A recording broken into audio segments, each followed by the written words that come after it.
Thomas awakens in an ascending elevator, surrounded by containers marked with the acronym WCKD. Upon reaching the summit, a group of young boys, reminiscent of the Lord of the Flies, surrounds him.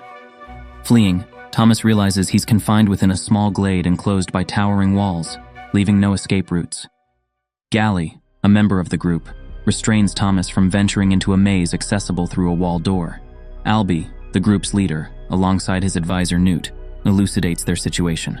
Every month, the elevator brings supplies and a new boy, each suffering from memory loss, gradually regaining their names. Assigned specific tasks, some are builders, others runners, as they navigate a daily opening door to a maze surrounding the glade. Runners explore the maze in search of an exit, mindful that staying overnight leads to an encounter with the lethal grievers, resulting in certain death. Furthermore, the maze's configuration changes nightly. Albie was the glade's initial inhabitant, yet the purpose behind their predicament remains unknown. Thomas forms a bond with Chuck, a younger member who arrived the month prior. Their growing friendship becomes a source of comfort in the perplexing and isolating environment of the glade. That evening, a celebration takes place in honor of Thomas. Gally invites Thomas to join a wrestling match and sparring session, during which Thomas hits his head and suddenly remembers his name. Later that night, Thomas has a dream filled with fragmented images, including a woman saying, "Wicked is good." Albie gives Thomas a tour, showing him the site where the boys carve their names on the wall, crossing off names when someone dies. Thomas attempts to assimilate by taking on tasks like digging up fertilizer from the woods. While performing his duties, Thomas is ambushed by Ben, a runner stung by a griever, claiming it's Thomas's fault. Ben exhibits signs of the changing, a condition triggered by the sting, causing extreme pain and aggression. With no known cure, the boys force Ben into the closing maze, fearing a griever attack during the day. Thomas experiences another dream, remembering himself and a girl of similar age working together. The following day, Albie ventures into the maze to investigate Ben's path but doesn't return. As rain falls, evening approaches and worry mounts. All the boys gather by the maze entrance. At the last moment, the lead runner Minho arrives with a severely injured Albie. In a rush to assist, Thomas enters the closing maze behind them.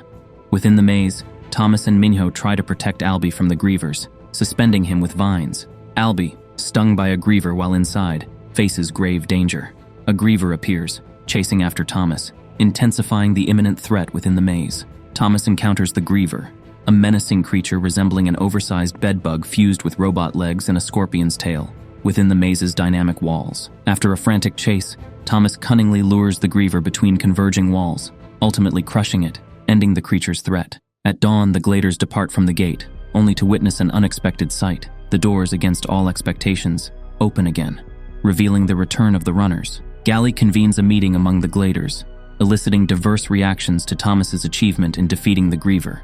While many celebrate the triumph, Gally and his faction assert that Thomas's arrival has disrupted the established safety protocols, evident in the grievers now attacking during the day. Amidst this turmoil, the elevator unexpectedly arrives, carrying not supplies but a girl.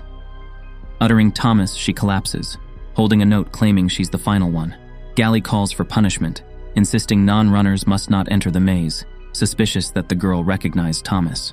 Under Newt's recommendation, Thomas faces a night's imprisonment without sustenance, followed by his induction as a runner the next day, an act that deeply displeases Gally. Some boys venture into the maze, discovering a peculiar device inside the griever labeled WCKD, and displaying the number 7 on its electronic screen, hinting at a mysterious connection between the suppliers and the creatures. Minho reveals to Thomas a map delineating the maze's varying sections, each with a corresponding number that changes daily. Section 7 was open the previous night, leading to heightened curiosity among the gladers.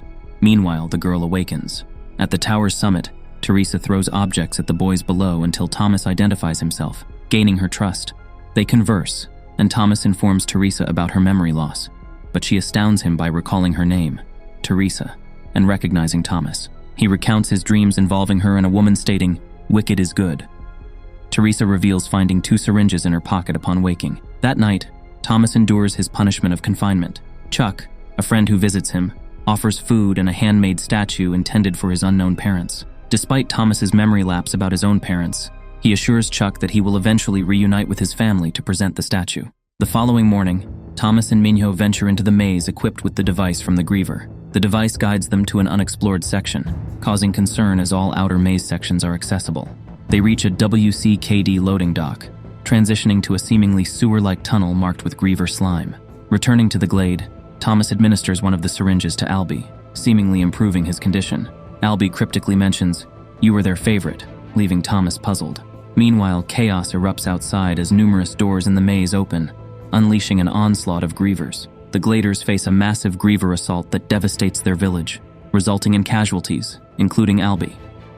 However, Chuck is rescued after the group disables a griever by severing its tail. After the harrowing griever attack, Thomas discovers that the venom from the griever's sting triggers memory recollection. He stings himself with the griever's tail, prompting fragmented memories. He realizes that the maze functions as a test rather than a prison, and witnesses the other boys in incubation tubes, inducing panic among them.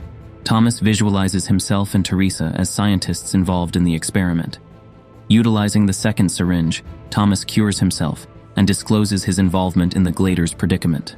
This revelation infuriates Gally, who, along with his followers, attempts to sacrifice Thomas and Teresa at the maze's entrance.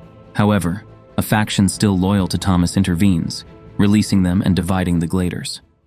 Determined to attempt an escape rather than resign themselves to fate in the glade, Thomas leads a group into the maze.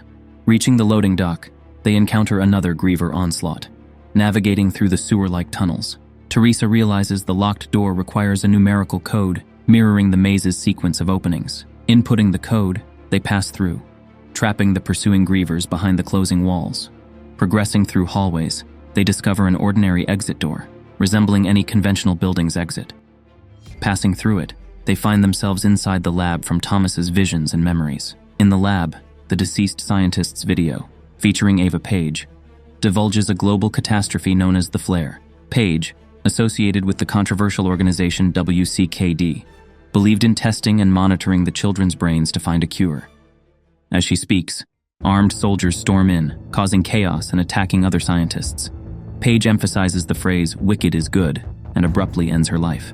As a door opens, signaling an exit, Gally arrives, armed and adamant that the children belong in the glade. He attempts to shoot Thomas, but Chuck sacrifices himself, taking the fatal shot. In turn, Gally gets stabbed. Before dying, Chuck passes a blood-stained statue to Thomas. Suddenly, a group resembling the guerrilla soldiers from the video appears, ushering the children outside toward waiting helicopters. The helicopters depart from what seems to be a desert, revealing a ruined city covered in sand.